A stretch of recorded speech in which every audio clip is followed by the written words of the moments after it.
በ2010 የመጣውን ሀገራዊ ለውጥ ተከትሎ በኢትዮጵያ የተለያዩ አካባቢዎች ታፍነው የቆዩ ብሶቶች የፈነዱበትና የሰላም መደፍረስ የተስተዋለበት የአዲሱ መንግስት ፈተና ነበር። በኦሮሚያ ክልልና በሌሎች የሀገሪቱ ክፍሎች ለታዩት የሰላም ችግሮች ከዋና ምክንያቶች አንዱ የፖለቲካ ሽግግሩ ተፈጥሯዊ ጸባይ ነው።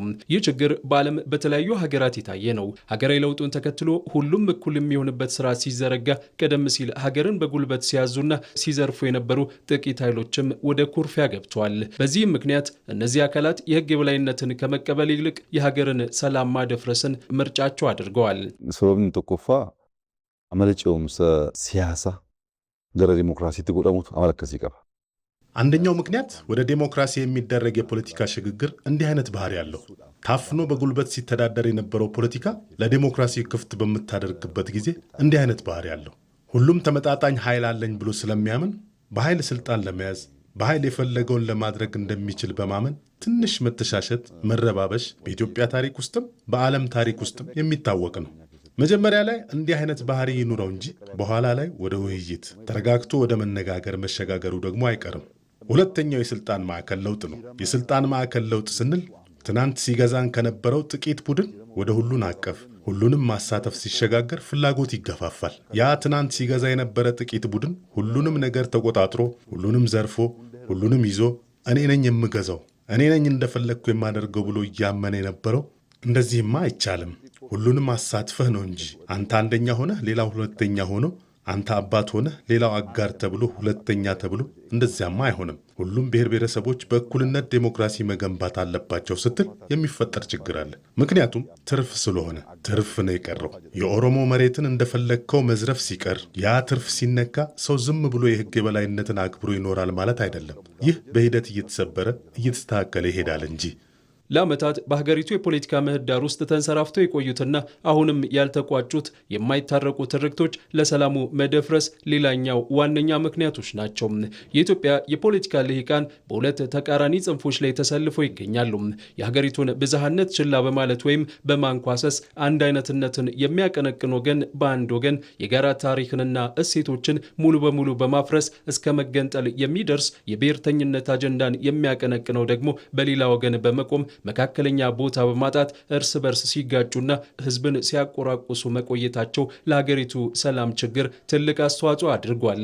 መንግስት ከነዚህ ሁለት አጥፊ ጽንፎች በመውጣት የሁለቱንም ወገን ስጋቶችና ፍላጎቶችን ያካተተ አማካይ መንገድን መርጧል።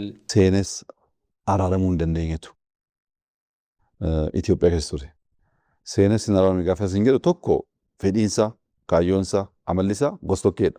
ሶስተኛው እንደ መሰረት መታየት አለበት ብዬ የማስበው ዋና ጉዳይ ሊታረቁ የማይችሉ ትርክቶች ኢትዮጵያ ውስጥ ነበሩ። ሊታረቁ የማይችሉ ትርክቶች ሲባል አንደኛው ፍላጎቱ፣ ዓላማው፣ ባህሪው ነጠላ ነው። አንድ ሃይማኖት፣ አንድ ቋንቋ ይህንን ያምናል። የዚህ ሀገር ፖለቲካ መነሻ ይህ ነው። አንድ አይነትነት፣ ሁሉንም ነገር ማመሳሰል፣ ልዩነቶችን ለማስተናገድ አለመዘጋጀት። ይህ ትክክል አይደለም። የብሔር ብሔረሰቦችን መብት ይጋፋል። ይህ ትክክል አይደለም፣ ከፍላጎታችን ጋር አይሄድም ብለው የሚታገሉ ደግሞ የሚያቀርቡት ተቃራኒ ሐሳብ መገንጠል ነው። አንደኛው ሁሉንም አመሳስሎ ሁሉንም ሰብስቦ አንድ አይነት ማድረግ ይፈልጋል። አንደኛው ደግሞ ወደ ጫፍ ወጥቶ መገንጠል ይፈልጋል። የኛ አዲሱ ምንድነው? ህብረ ብሔራዊነት ነው። ይህ ሁለቱን ሐሳቦች በመሃል አስታርቆ የተሻለ ነገር ይዞ የሚጓዝ ማለት ነው። ሶስተኛው ሐሳብ ማለት ነው። ይህ ምንድነው? አንድ አይነትነትም አይሆንም። የሃይማኖት የቋንቋ ልዩነቶች አሉ፣ የባህል ልዩነቶች አሉ። ድንበር አንድ ቢሆንም የጋራ ታሪክ ቢኖረንም ልዩነቶች ስላሉ አንድ አይነትነት ምርጫ ሊሆን አይችልም ማለት ነው። የሀገር ባለቤት ሆነን ለሀገር ደምተን ሀገር ገንብተን ግንድ ሆነን የማዕዘን ድንጋይ ሆነን የመገንጠል ጥያቄ ማንሳትም ትክክል አይደለም፣ አይመጥነንም። እሱም ስህተት ነው ብለናል። ታዲያ ምንድን ነው የሚሆነው? ብሔር ብሔረሰቦችን የሚያቅፍ ዴሞክራሲያዊነት ሁሉንም አቅፎ ሁሉንም አቅርቦ የአቅሙን ያህል እያበረከተ እንዲሄድ የሚያደርግ ነው። ዛሬ የመደመር መንግስት ከውስጥም ከውጭም የፈጠረው ጠንካራ ሁለንተናዊ አቅም ለወዳጅም ለጠላትም በግልጽ የሚታይ ነው።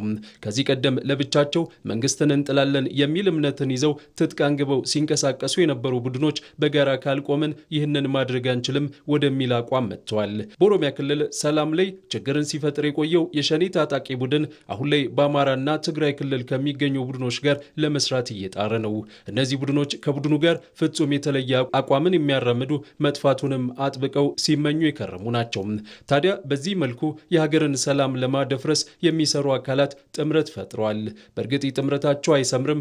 መንግስት አሁንም ቢሆን ግን ለሰላም ያለውን ጽኑ አቋም እንደያዘ ነውና ሸኔን ከኑ ከመቱ ሁምኒኩን ሃሪሮ ሰባሰብ ለሚወጅን ጎዴ ሸኔ የሚተቸን ይህ ኃይል ከብሔር ብሔረሰቦች ጋር ትብብር በመፍጠር የኦሮሞን ጥያቄ ረስቶ በራሱ ስልጣን ይዟል የሚል ነው። ስለዚህ ለዚህ መፍትሄ ምንድን ነው? ታግዬ ተዋግቼ አሸንፌ ያልኩትን ድል ማምጣት እችላለሁ ብሎ ያምን ነበር።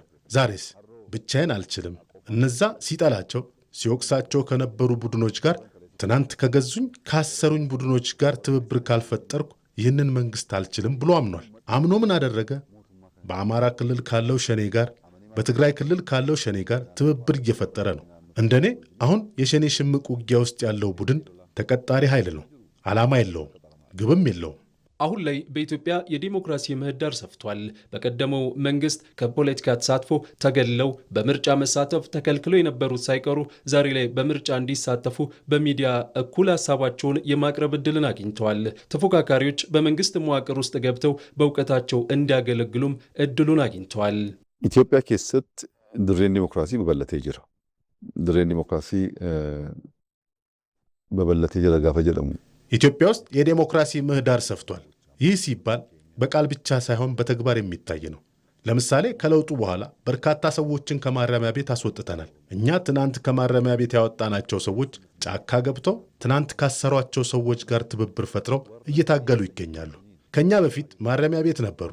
እኛንን መተን ከማረሚያ ያስወጣናቸው ምን ሆነው ምን ተቸግረው በዘመናቸው ካሰሯቸው ከገረፏቸውና ከጎዷቸው ሰዎች ጋር ልዩ ትብብር ፈጥረው መታገል ፈለጉ የሚለው በጤነኛ አእምሮ ካሰብኮ አይገባህም። ይህ አንዱ ነው። ሁለተኛ የዴሞክራሲ ምህዳር እየሰፋ ነው ስልህ፣ ለምሳሌ ኦነግ ከዚህ ቀደም ምርጫ ውስጥ በሰላማዊ ሁኔታ መሳተፍ አይችልም፣ መብት የለውም፣ አይችልም። የቀድሞ መንግስት ከልክሎታል። አሁን ግን ሐሳብን መግለጽ ይችላል። እንደምታስታውሰው ከኦነግ የመጡ ሰዎች በኦቢኤን ላይ ሐሳባቸውን ሲገልጹ ነበር። ይህ ትልቅ ነገር ነው። ሐሳብን ማዳመጥ ብቻ አይደለም። አስፈላጊውን ድምፅ አግኝቶ የተመረጠ መንግስት መመረጥ ያልቻሉትን ካቢኔ ውስጥ አቅፎ መንግስትን መስርቷል።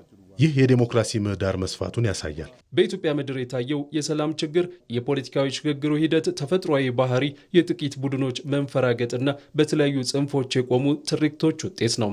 አሁን ላይ ታዲያ ኢትዮጵያ ዘላቂ ሰላም የሚረጋገጥበት፣ ብዝሃነትን የሚያከብር፣ የአንድነትን ጥቅም የሚያስጠብቅ አማካይ መንገድን በመከተልና የህግ በላይነትን በማረጋገጥ ላይ ትገኛለች።